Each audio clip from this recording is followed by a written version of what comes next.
Hello, it's Will Dean in the Swedish Moose Forest. I'm not in the cabin, I'm in the house.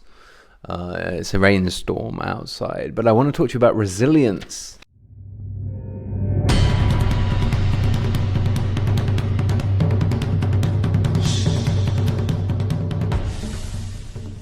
As a writer, but also just as a human being, as any one of us. I've got a list here.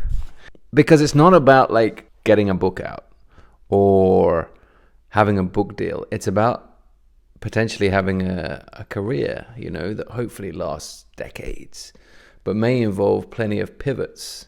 You might change genre, you might change publisher, you might change your own name, and that's fine. It's all about hanging in there and enduring and finding your path, I've said, I think, in previous videos, how if you want to be a doctor, there's a path laid out for you. If you want to be a lawyer, there's a path. But if you want to be a writer, my goodness, there's no path. You have to carve your own path.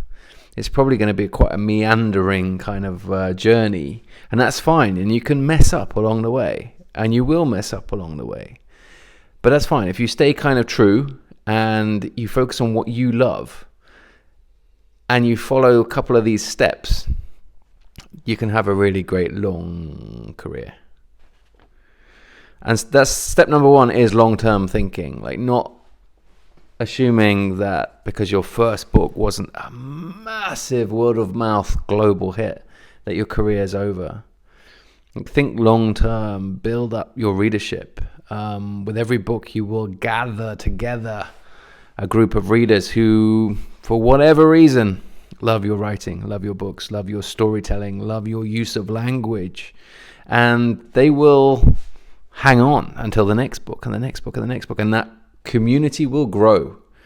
And you have to keep writing the books and trying to improve and trying to protect your own kind of mental well-being while you're going through that.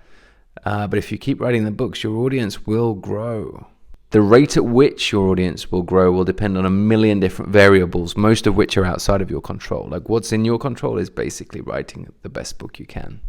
But everything else, how the book is published, what the market looks like, which bookshops take your book, etc., etc. It's not random, but it's like outside of your control. So it pays not to get stressed about it. Point number 2, limiting your social media use. Like, a lot of us are on social media. I love some of it and don't love some of it. And I tend to just focus on the stuff that I enjoy. And that's what you kind of have to figure out over time, is which parts of this behemoth, this monster, do I actually like? And which parts can I not stand? TikTok. And then don't do those parts, and just do the bits that you enjoy. But if you're on it too much, I think, especially as a writer, especially as like a debut author, you tend to just focus on the stuff that makes you feel inadequate or miserable. So-and-so 19-year-old debut author suddenly gets the book turned into a massive movie by Paramount Pictures, and you're there struggling to do one event and have 10 people turn up. Like, you have to pick and choose and screen out a lot of that noise, because whoever you're following, however successful they are, I can tell you from experience, like, even the most successful authors, they'll have ups and downs. They'll have successes and failures. They'll have their own rejections along the way. That's just how it is. And once you've been doing this for a while, and I'm now like 8, 9, 10 books in, you get used to that. It's part of the course. You develop a nice, healthy, thick skin.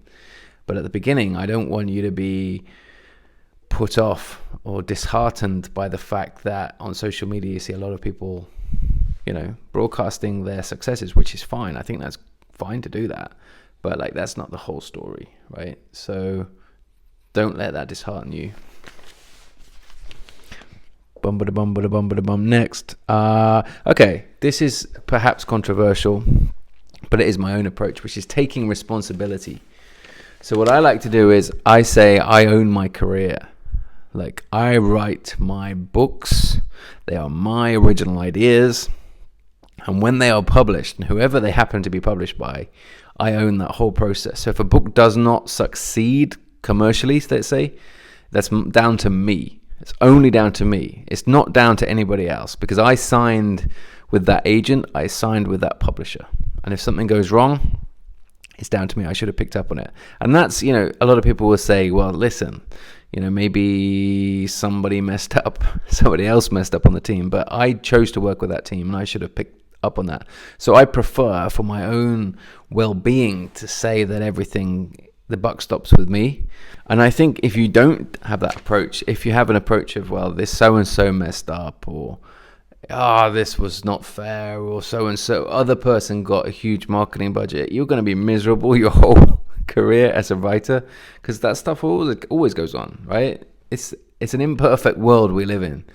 You're not going to be happy with 75 different things with each book publication, and you are going to be happy with another 75 different things with that same book. So you can't focus on the bad stuff. You can address it and learn from it, for sure, in a constructive way, but personally, I rather own all the bad stuff. If there's anything that goes wrong, it's my fault, and I'll do better next time. Okay, next, you only need one yes. So this is relevant to people who are querying agents and getting knocked back, getting rejected over and over again, as I was, as every author that I know really was. You only need one to say yes. And there are so many famous stories of this, whether it's Stephen King and his nail in the wall. And he talks about this in...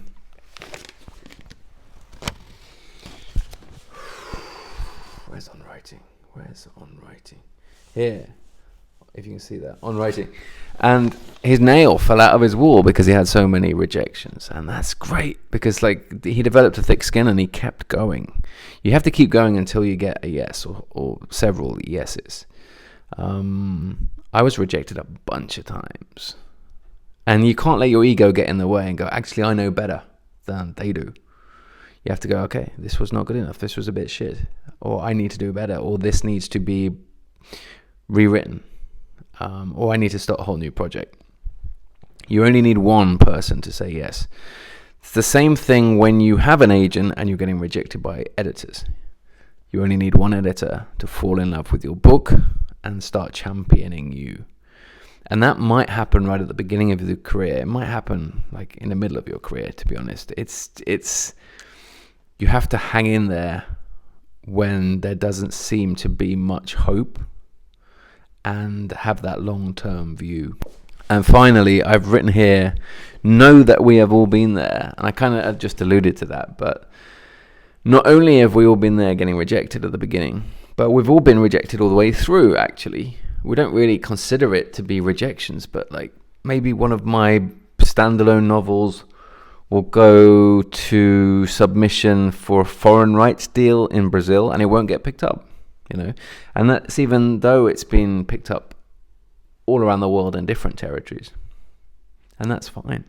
That's the way it is. That's the way the cookie crumbles. It might get sold next year. The year after, it might never get sold. Move on to the next book. But it's all about persevering, and understand that this stuff happens to all of us. Your favorite authors, go to your library, go to your local bricks and mortar bookshop, and pretty much all of those authors, your favorites, will have gone through some rough years. They will.